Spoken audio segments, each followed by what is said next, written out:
Good evening and welcome back to Vegas October 1 Sounds. Been a couple nights. I've been busy. When last we met, I was reviewing what I thought was a sniper.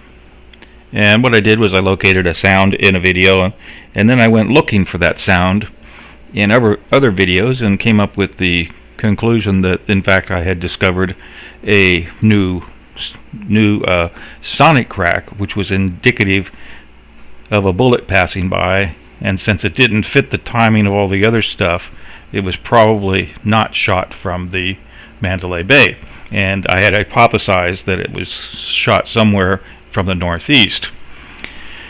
Well, scratch that concept a little bit, and basically I'm going to explain what I've been doing and how I propose to resolve the dilemma I'm in now. What I did was I went and found every video I could that had the time frame of interest, and the time frame of interest is the segment where it's down the hallway shots, and there's 3 bursts in there, and I was focused on the gap, the 2-second gap roughly between the first burst and the second burst. And so I went and found literally dozens of videos, and I looked at each one, I listened to each one, I measured each one as best it was appropriate, and I started putting together a chart. And this chart basically, as you see a piece of it here in the front, I identify which video, and these are my mnemonics for it, and then I mark whether or not I could hear it, hear some sort of sound in that region of interest.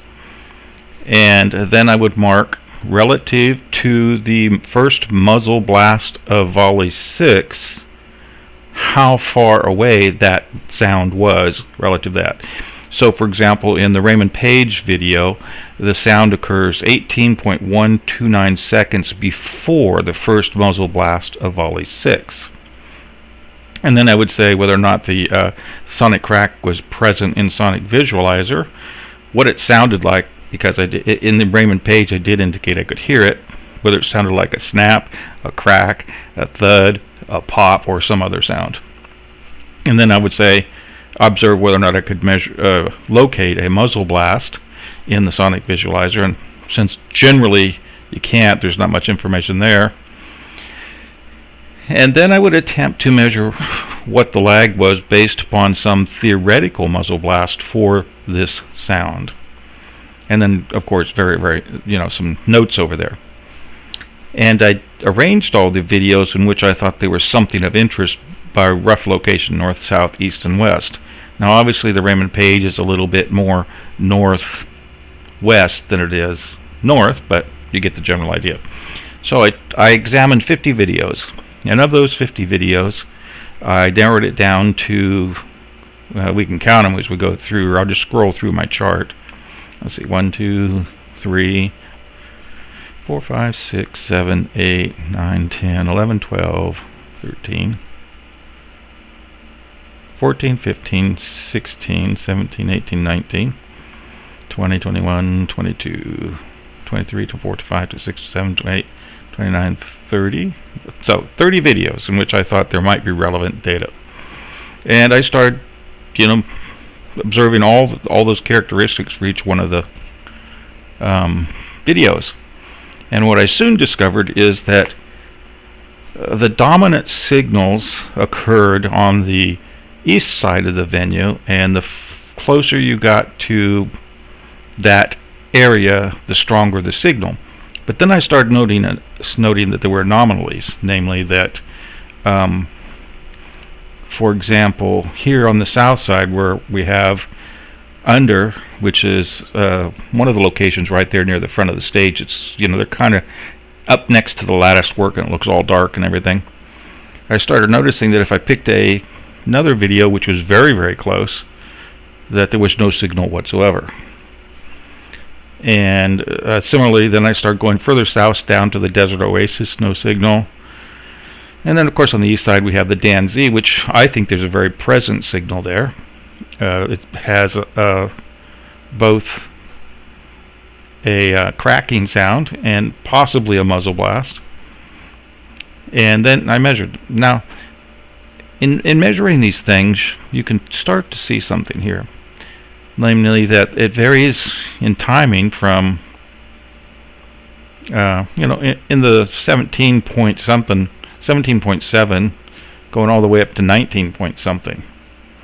And that's 2 seconds. And I said, that's kind of weird. But then I let that fly. And so I continued on measuring this, and this just took me a long time, actually. What I discovered that there's far more cop cams than I had thought that record one down the hall shots. There's 2 or 3 more that I hadn't even looked at. And that 2, there's just far more stuff out there than I know. But I pondered this, and I could not come up with a solution. That is, really only have about 4 or 5 videos that have clean signals. Yeah, there's a lot of popping noise and a lot of other videos, but we really only have 4 clean, and it just didn't add up. So at that point I said, scratch the church. Scratch the church for any possible shooting location. And then I said, well, if it's not the church, where is it coming from? And then it dawned on me. Remember the original question I was asking here, or asserting. If we go to any video and look in that time frame, we should see the corresponding signal in that video. That's a bad assumption. That assumption is equivalent to saying that all shots are coming from Mandalay Bay, because only when the source of the sound is identical in each video will the sound occur roughly in the same location. So throw away all this analysis, because if that sound is there in all the videos, then once again it's coming from the Mandalay Bay area. Now, of course, that's a big reveal. But what I find is that the timing is wrong for the Mandalay Bay. They line up, but within 1 or 2 seconds, which is way outside the margin for a supersonic crack. It should line up within, say, 1.2, not 2. So here I am, and I go, wow. And then it dawned on me that if we had a sniper firing from the church, the bullet would be traveling towards the Mandalay Bay at approximately 3,000 feet per second, and of course decaying the further along you get. And if there was a shot, say the first round of volley 6 coming from the Mandalay Bay, then that closing speed would be over Mach 6. And so there's approximately no way that they can maintain the same timing as all the other shots which had their source at Mandalay Bay. So then I asked myself, well, what should the timing be? And I started making some rough calculations, and I soon realized that I have to put together a model that shows me exactly what the expected timings are for various shooting positions. And I haven't done that yet. I've focused strictly on the Mandalay Bay. So one is I have to put together some sort of model that tells me what I would expect if a shooter were located, and I'll do it, by every 15 or 20 degrees so I can get a rough idea. So, from north to east to south to west and north again, I'll create a chart that shows me if I was using a 223 round at 3,200 feet per second with the normal decay rate for the velocity, and at ground elevation 100 and 200 feet, what would be the expected arrival time of both the muzzle blast and the supersonic crack at a particular location, and then I'll plot it out, and I'll be able to say, well, okay. The other alternative is to come up with an algorithm based strictly on supersonic cracks that will give me the shooter's location, because I do have 3 or 4 videos here that show what might be the sounds. But remember, if the timing's not the same and I predicated my observations on the timing be the same, then hey, all bets are off. So what I'm going to do is, and there are algorithms out there that will do it. I've only been working with absolute times and relative times for muzzle blast to determine shooter's locations. I have not worked with exclusively supersonic cracks. I use supersonic cracks to calculate lag, and that can predict the distance, but only if you have muzzle and supersonic crack together. So I've collected some data. I don't know what it means. You can connect to the idea that I've discovered a sniper. I may well have, but there's no way of demonstrating that is the scenario at the moment. And I'll put together these two things, and when I get them done, then I'll go back and plug the data that I've collected here into the algorithms and see what it tells me. Now, there's no guarantee of anything.